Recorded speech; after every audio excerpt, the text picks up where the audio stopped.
Уважаемые граждане России, дорогие друзья, военная машина движется.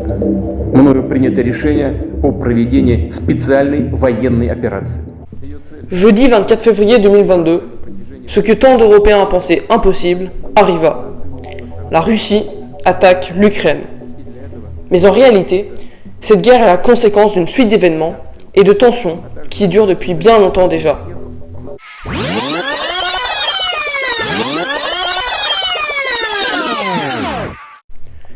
L'Ukraine obtient son indépendance le 24 août 1991, un jour avant l'indépendance de ses deux voisins, la Russie et la Biélorussie.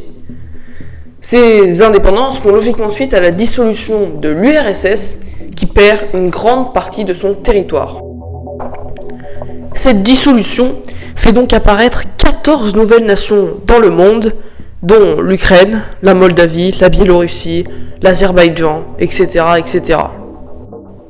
En 2014, en toute surprise, Poutine envahit la Crimée, une région au sud de l'Ukraine habitée de 2 millions d'habitants qui est un endroit stratégique qui permet notamment l'accès à la mer Méditerranée. Cette annexion provoque des manifestations au sein du pays et notamment un débat qui deviendra bientôt mondial, étant à qui appartient la Crimée. Alors que Kiev considère que la Crimée lui a été volée, Poutine décide dans un élan de président démocrate d'organiser un référendum. Vraiment. Il s'adresse directement à la population criméenne et pose une question simple. À qui appartient la Crimée ? Contre toute attente, les résultats montreront que 96,7% de la population de Crimée considère habiter en territoire russe. Ce référendum n'a jamais été approuvé par la communauté internationale et est accusé par de nombreux États d'avoir été truqué. Poutine conserve donc ses armées en Crimée et commence à diffuser des images de propagande montrant à quel point les habitants russes de Crimée sont heureux.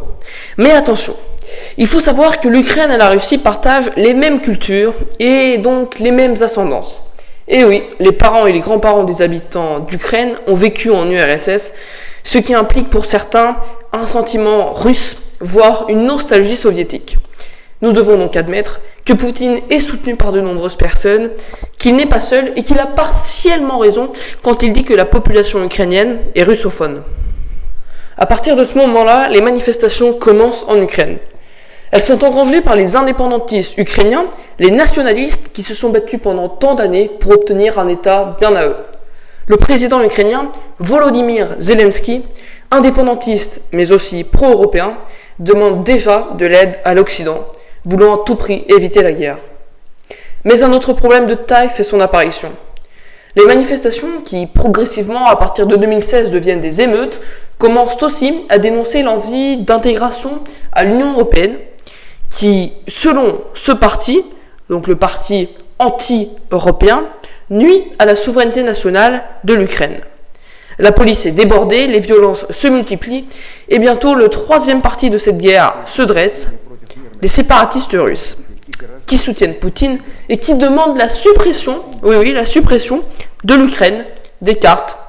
Beaucoup de choses à gérer pour Zelensky, qui ne sait plus quoi faire et qui n'avait jamais connu la vie politique avant de devenir président.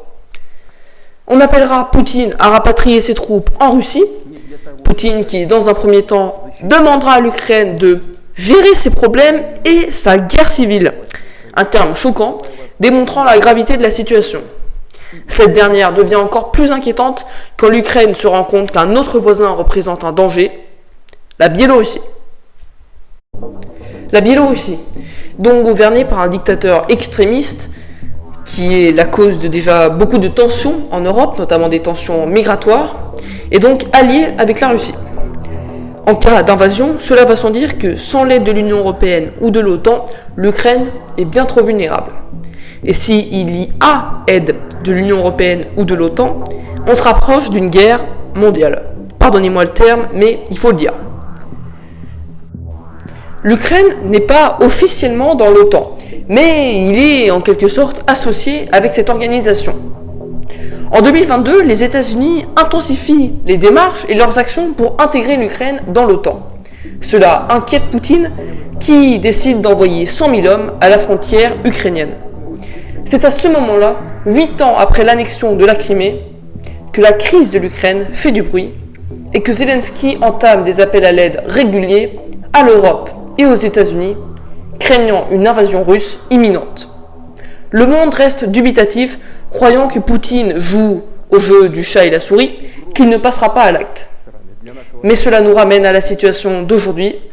Poutine a envahi l'Ukraine et est même suspecté de vouloir reconstituer l'URSS.